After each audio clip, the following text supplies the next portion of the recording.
Hello everyone, this is Adit Kiranath yet again back with a new chapter, that is new topic, that is homeostasis.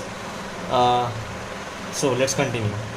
Homeostasis. What is homeostasis? Why is it necessary for the body to undergo homeostasis? See, in simple words, homeostasis is a mechanism which is necessary to maintain the constant conditions or the constant internal environment. What is internal environment? As we discussed in the previous chapter, internal environment constitutes of mainly extracellular fluid. Fluid consists of sodium chloride, tissue fluids, bicarbonates, carbon dioxide, and oxygen, glucose, and etc. So, why do we need? Why do the human body need to maintain this constant environment in the ECF? So mainly ECF, when this constituents which is constantly transported to the capillary bed, as we have discussed in the previous chapter, you can check in my previous video regarding extracellular fluids and intercellular fluids. So this carbon dioxide, oxygen are transported from cells to the lungs, or from lungs to the cells via the tissue fluids into the ICF. So when there is any disturbances in the ECF, that is the internal environment, causes metabolical defect or disturbances in transfer of ions and maintain of gradient, and we all know that sodium potassium pump is very important, and for this ECF and ICF need to be maintained in a proper gradient. So we'll be dealing all those in the future chapters. For now, let us look at the homeostasis. So for one thing I want to remind you here is that whatever the definition or whatever the notes that has been taken is directly from the Gaitan Southeast Asian edition. So let's look at the chapter now. So what is homeostasis? The definition says the maintenance of nearly constant conditions in the internal environment. The maintenance of nearly constant conditions. What is nearly constant conditions? See, to understand this, we have to understand the term automaticity. Automaticity. What is automaticity? See, every cell in the body, we have hundreds of trillions of cells organized into different functional structures, some of which we call it as organs. Each functional structure contributes its share for maintenance of a homeostatic conditions. So when there is any disturbancy in this, it automatically undergoes all the kinds of necessary mechanisms for maintaining of these constant conditions. So this we term as automaticity. For example, as we go on understanding the two types of mechanism of homeostasis, we understand how is this homeostatic conditions or the functional structure maintaining these homeostatic conditions is being done in the human body. So there are two types of homeostasis. One is positive feedback and another one is negative feedback. So in positive feedback, what happens in positive feedback? Positive feedback is that kind of mechanism that increases the output of a system. How does it increase the output of a system? Before that, let us see that what is the variant things or substances that acts on it as to triggering factors. Increase in variable triggers processes that further increases the variable.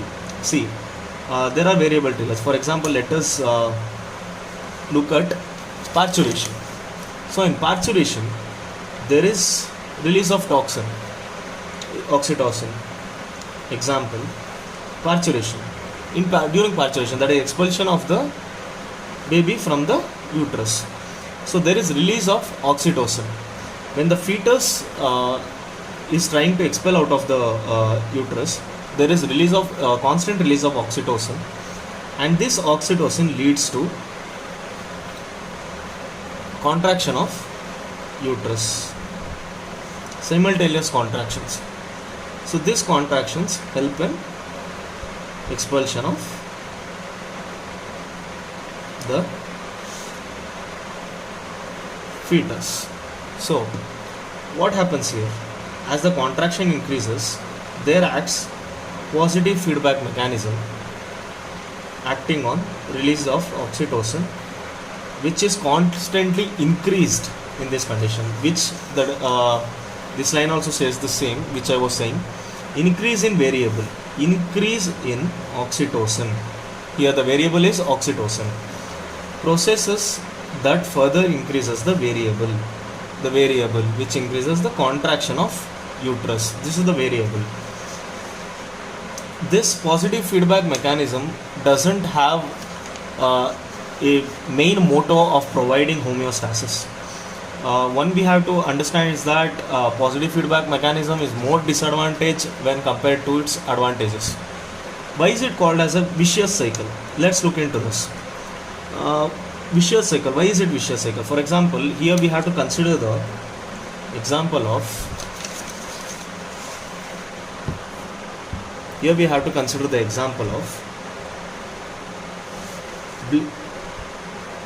for example, we have 5 liters of blood in human body. Okay, so imagine that a person has blood, 2 liters of blood. So here what happens, the amount of blood in the human body, in his body, has been reduced, and which is enough for enough to reduce heart to pump effectively, and there is very less heart from the coronary blood flow. This weakens the heart muscles. Decreased heart to pump and decreased blood all leads to decreased the oxygen supply to the muscles of the heart, right? So here if we consider, the variable is blood, which is being blood, and the variable increased is the blood loss. So once the blood has been lost and there is further increase in the blood loss, which leads to death. This is why it is termed as vicious cycle. But sometimes we need to also understand that positive feedback can also be useful many times. For example, blood while clotting, in clotting mechanisms, positive feedback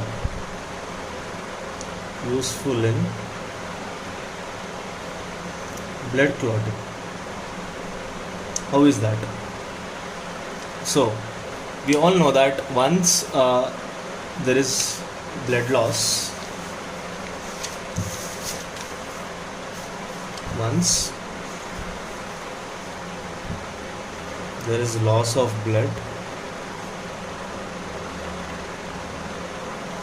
there is loss of blood, or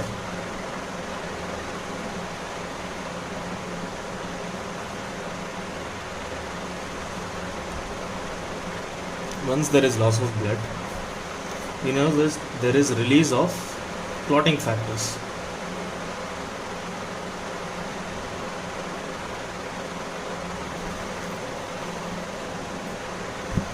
Release of clotting factors. This release of clotting factors keeps on happening until the plug is formed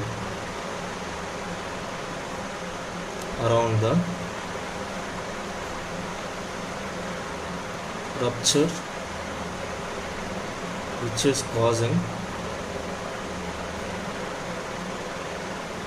blood loss. Okay. So positive feedback mechanism doesn't have any motto as such that it has to maintain homeostasis. It just increases the output of the system. The main thing you have to write in your exams are that it's a positive feedback mechanism is a type of homeostatic mechanism that increases the feedback with the output of the system. Nothing but feedback that increases output of the system. It increases increase in variable triggers processes that further increases the variable. So how is it vicious cycle? There is a primary variable and intermediate variable, which stimulates the outcome variable. This primary variable and outcome variable are correlated and leads to be it blood loss in this example, and some useful things are that during parturition, milk ejection reflex in increasing the release of oxytocin, and again, as I said, in blood clotting. So coming to the next part, that is the negative feedback. See, negative feedback is total opposite of the positive feedback system. So to understand negative feedback, we have to understand the three parts of the negative feedback system. And first of all, what does negative feedback do? Negative feedback reduces the output of the system.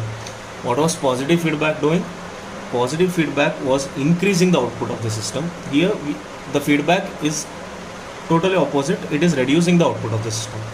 So what are the three parts of the negative feedback? One is the sensor. We have to understand that what is the sensor. Sensor is nothing but the neurons, our neurons, which receive the sensory signals.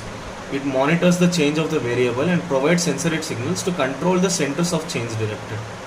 See, for example, whatever the stimulation is happening, that is being taken up by the synapses or the neurons in the junctions, and it reaches to the control center. The three parts is the sensor, the control center, and the effector. So the control center, where is the control center located? It's in the central nervous system, especially in the brain. And the effector. Effector is nothing but the target organ on which all this mechanism is acting, and the target and the end of the end result is happening over there. So how is it triggered? The main mechanism. See, most of them people by heart the cycle of the negative feedback mechanism. Like for example, if you just take negative feedback mechanism, like negative feedback mechanism, like we can say that, see, let us take the same example as we took in the positive feedback mechanism, which caused the vicious cycle. For example, here in negative, if negative feedback acts instead of positive feedback, we can see that, see, there is increase in the heart pumping the blood, which led to blood loss and further decrease in the heart to pump, the ability of the heart to pump.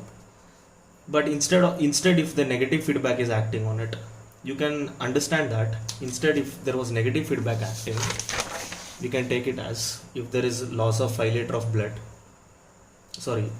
if in 5 liter of blood there is loss of 2 liter of blood. So how does negative feedback act? Negative feedback mechanism acts by reducing, counteracting,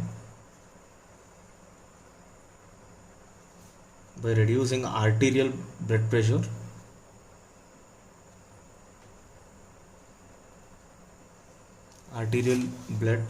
pressure, and main thing is by reducing the cardiac output. This reduces, this is negative feedback, this reduces the further blood loss. This is the difference in mechanisms between positive and negative feedback. As far as I have seen, most of the students just by heart the cycles of the negative and positive feedback instead of understanding them. Here let me help you understand them very well. So don't ever forget these three parts of the feedback system, that is the sensor, that is our neurons, the control centers that is present in the CNS in the brain, and the effector, that is the organ or the part which is producing the variable that is producing the end effect or the end result. So let us understand mainly from here. See what happens. Why does homeostasis mechanism arrive? Because there is disruption to the homeostasis. So what happens after that? It is detected by sensor, that is sensory signal generation. So then it goes to the control center, then there is modulation of effector response, and there is return to homeostasis. How does negative feedback act here? So whenever there is modulation of effector response, it triggers activation of negative feedback mechanism. Okay, so this in turn acts on the control center mechanism and provides some commands, provide some command to modulate the effector response, and which is also detected by the sensor. So this both in between acting on the control center, make sure that it tells the brain that okay, give some commands for example here in this, the brain gives the commands to reduce the arterial blood pressure and reduce the cardiac output. So the same thing is happening here, modulation of the effector response. By whom? By the control center. Detected by whom? By the sensor. So these are the three parts. One is disruption of homeostasis, and the three parts come in, that is the detection by the sensor, control, and the sensory signals sent to the control center, and the control center sends signals to the modulation of effector response, and there is return to the homeostasis. This is how these three parts act in the negative feedback mechanism. Okay, so how is negative feedback mechanism further can be explained? See, if you want more marks, just writing the cycle isn't enough. You need to explain furthermore. So for that, see, here what we have written here is, when the deviation is the increase in variable above the set point. What is set point? There is a set point for everything, like that is the homeostasis. The other word, the set point here they are given is the homeostasis. That is the normal thing that is happening in the whole body. When there is a normal mechanism happening, that is the set point. When there is deviation, like when there is discrepancy in the deviation, the effector will be definitely inhibited, and the inhibition continues until the variable is reduced to normal set point. What is reduced here? The variable reduced is the arterial blood pressure. This is what this sentence is talking about. So you need to write this kind of 1 or 2 points for that extra marks that you want in the exam. So once the reverse process is initiated, when the variable is reduced below the set point. So for example, sometimes the variable gets reduced more than the set point, like when it has to be reduced a bit, but more than a set point it is reduced, the process is reversed.